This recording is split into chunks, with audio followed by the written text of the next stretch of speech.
PLC branch, so the UK part of our business. And indeed, the UK is wishing to become a partner with India in the Sagamala project as a whole. So for us in the UK, all of this is extremely relevant and extremely exciting indeed. Next slide, please.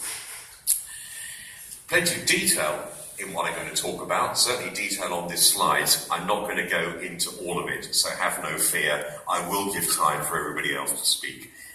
But just to give you some context, last year nearly 25 million cruises were sold globally, and 3 million of them were sold in Asia. But importantly, Asian cruise growth is nearly 30% per annum, compared with a growth of around 3% across the world as a whole. China is the example of success that we use for the model of India, and having Carnival opened up the Chinese cruise market just 10 years ago from nothing. Now, and in 2017, 2 million Chinese will cruise at least, and China will become the world's second largest cruise market. That signifies the potential for India if we can get the same amount of growth. Because at the moment, barely 200,000 Indians go on a cruise, but again, growth is more than 30%. This is a small market at the moment. We have every reason to believe that it can quite quickly become one of the largest cruise markets in the world. Next slide, please. So, why should you listen to somebody from Carnival Corporation PLC coming to talk to you and suggesting what you may need to do in India to create the success which is out there and which you deserve? As I said, we are listed in both New York and London. We're the only company in the world, in any sector, to be in both the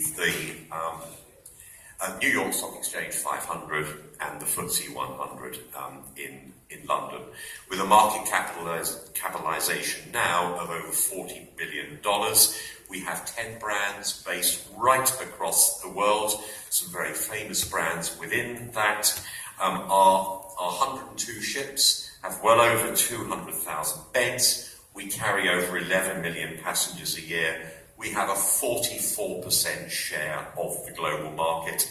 We have 15 new ships on order, some of the largest in the world. We have a 42% share of all cruising in Asia. For instance, we have 6 ships permanently positioned in China. We have extensive experience of developing cruise markets, and we are here to bring that experience to India as well. Next slide, please. We conducted a very, very rigorous analysis of the market potential in this country.